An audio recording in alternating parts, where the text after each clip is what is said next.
Kinema Republika hap zyrtarisht dyert sot në orën 18 duke rikthyer në zemër të qytetit magjinë e filmit dhe emocionin e ekranit të madh. Pas një transformimi të plot, ky institucion simbol i kulturës vjen me një pamje dhe standarde që e vendosin sërish në piedestalin e hapësirave kulturore të qytetit. Egena Zymeri, drejtuese e Kinema Republika, fton qytetarët e Shkodrës të bëhen pjesë e këtij momenti të veçantë, duke i thirrur të marrin pjesë në premierën botërore, një ngjarje që shënon jo vetëm hapjen e kinemas, por edhe një kapitull të ri për jetën artistike dhe kulturore të qytetit. Sonte është hapja e madhe e Kinema Republikës.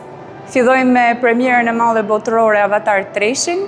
Ai është film që ka trokitur në kinemat botërore. Mirë se të vini në orën 18, surprizat vazhdojnë.